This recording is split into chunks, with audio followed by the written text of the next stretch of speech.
নমস্কাৰ আপোনালোক সকলোকে অন্য এটা ৰেচিপি ভিডিঅ'লৈ স্বাগতম জনাইছোঁ। আজি এবিধ আলুৰে বনোৱা পৰঠা বা ৰুটিৰ ৰেচিপি শ্বেয়াৰ কৰিছোঁ। আলুৰে বনোৱা এই ৰুটিবিধ খাবলৈ খুবেই কোমল হয়। ল'ৰা ছোৱালীক টিফিনত দিব পাৰে আৰু ৰাতিপুৱা ব্ৰেকফাষ্টতো খাব পাৰে। আবেলি চাহৰ লগত বা ৰাতি মাংস বা দালিৰ লগত খাবলৈও খুব ভাল হয়। বহুত ঘণ্টালৈকে এই পৰঠাবিধ খুব কোমল হৈ থাকে। এবাৰ বনাই ট্ৰাই কৰি চাব। এতিয়া আহক আমি দেৰি নকৰি ৰেচিপিটোৰ ফালেই আগবাঢ়োঁ। আলুৰ এই ৰুটি বা পৰঠাবিধ বনাবৰ কাৰণে 3টা মই মিডিয়াম চাইজৰ আলু আগতীয়াকৈ ভালকৈ বইল কৰি ৰাখিছিলোঁ আৰু এতিয়া ভালদৰে ঠাণ্ডা হোৱাৰ পাছত আমি ব্যৱহাৰ কৰিম। আলুকেইটা মই এনেকৈ ৰুকনিৰ এটা ছাইডেৰে খুব ধুনীয়াকৈ ৰুকি ল'ম। তেতিয়া আটাৰ সৈতে এইখিনি সানিবৰ কাৰণে সহজ হ'ব। যদি আমি হাতেৰে ভাঙি লওঁ কেতিয়াবা গোটা গোটা থাকি যোৱাৰ চান্স থাকি যায়, তেতিয়া পিছত পৰঠাখিনি বনাবলৈও অসুবিধা হ'ব। গতিকে এনেকৈ ৰুকনিৰে ৰুকি ল'লে খুব সহজ হৈ পৰে। আলুৰে বনোৱা এই ৰুটি বা পৰঠাৰ ৰেচিপিটো এইটো এটা অল ইন ওৱান ৰেচিপি। আপোনালোকে ব্ৰেকফাষ্টেই হওক বা লাঞ্চেই হওক, সন্ধিয়া চাহৰ লগত বা ডিনাৰলৈকে সকলোতে খুব ধুনীয়াকৈ খাব পাৰে। এতিয়া ইয়াতে মই আধা ইঞ্চিমান আদাও ৰুকি দিছোঁ।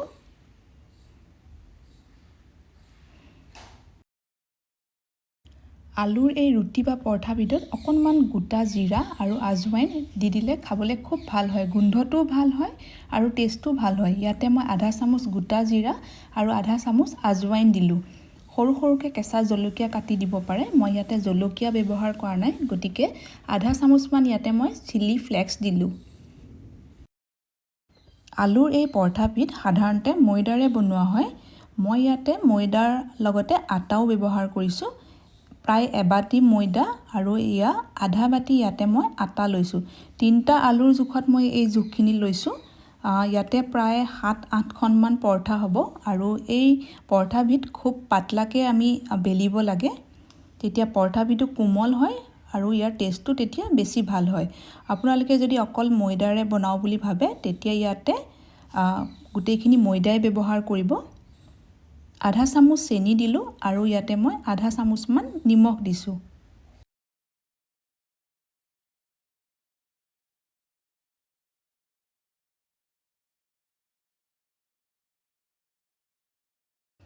এতিয়া এইখিনি সানিবৰ কাৰণে প্ৰথমতে আমি অলপো পানী ব্যৱহাৰ নকৰোঁ। লাষ্টত যদি অকণমান দৰকাৰ হয় তেতিয়া ইয়াতে পানী ব্যৱহাৰ কৰিম। অলপমান ইয়াতে মিহি মিহিকৈ কাটি লোৱা ধনিয়া পাতো দি ল'লোঁ। ভালদৰে গোটেইখিনি এতিয়া প্ৰথমতে এনেকৈ আলুৰে সৈতে খুব ভালদৰে মোহাৰি সানি লৈছোঁ। সানোতে অকণমান সময় লাগে, তথাপিও খুব ধুনীয়াকৈ লাহে লাহে আপোনালোকে সানি ল'ব। যদি প্ৰথমতে ইয়াতে বহুত পানী দি দিয়ে তেতিয়া এই পৰঠাবিধ বেলিবৰ কাৰণে একেবাৰে অসুবিধা হ'ব আৰু পৰঠাৰ টেষ্টটো একেবাৰে ভাল নহয়। গতিকে প্ৰথমতে এনেকৈ ধুনীয়াকৈ আলুৰে সৈতে মোহাৰি এনেকৈয়ে সানি লৈছোঁ।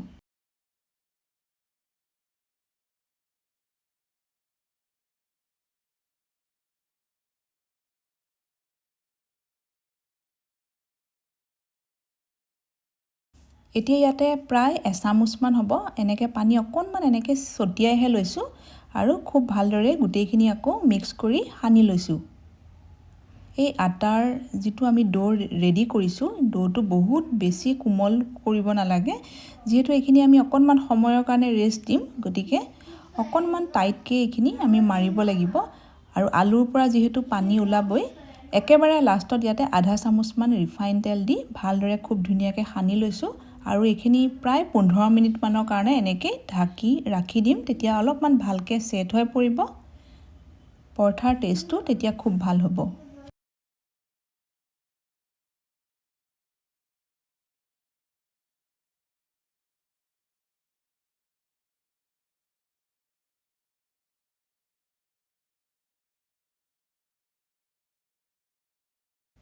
আটাৰ ডোটো ঢাকি ৰখা প্ৰায় 15 মিনিটমান সময় হ'ল।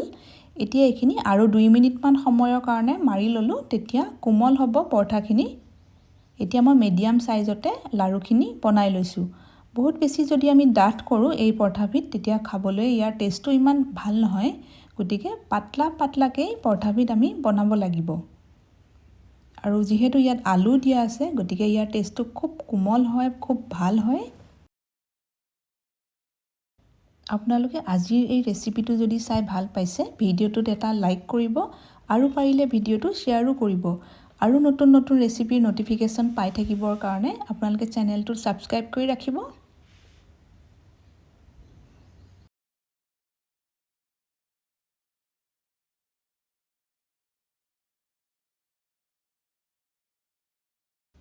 এতিয়া এই পৰঠাখিনি বেলিবৰ কাৰণে বেলনাখনত অকণমান শুকান আটা বা ময়দা ছিটিয়াই ল'ব, তেতিয়া বেলিবৰ কাৰণে সহজ হ'ব। ইয়াতে আপোনালোকে বেলেগকৈ তেল সানি নল'ব, তেতিয়া অলপ বেছি আঠা টাইপৰ হৈ পৰিব। গতিকে অকণমান এনেকৈ শুকান আটা বা ময়দা ছিটিয়াই ল'ব আৰু খুব পাতলা পাতলাকৈ এই মই ৰুটিখন বেলি লৈছোঁ।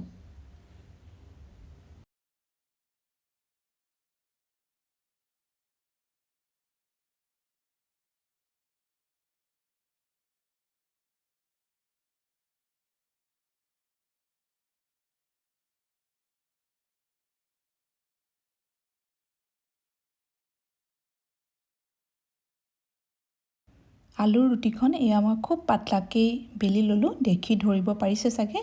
এতিয়া ইয়াতে অকণমান মই বগা তিল ওপৰত দি দিছোঁ। যদি আপোনালোকৰ ওচৰত থাকে তেতিয়া দিব। বগা তিলৰ সলনি আপোনালোকে ক'লা তিলটো ব্যৱহাৰ কৰিব পাৰিব। খালি তিলখিনি খুব ধুনীয়াকৈ ধুই চাফা কৰি তেনেকৈ ব্যৱহাৰ কৰিব। অকণমান তিল দি এনেকৈ বেলি ল'লোঁ। একেদৰে মই গোটেই পৰঠাখিনি বেলি ল'ম। গোটেইখিনি পৰঠা মই একেবাৰতে বেলি ল'লোঁ আৰু টাৱাখন খুব ভালদৰে গৰম কৰি ল'লোঁ।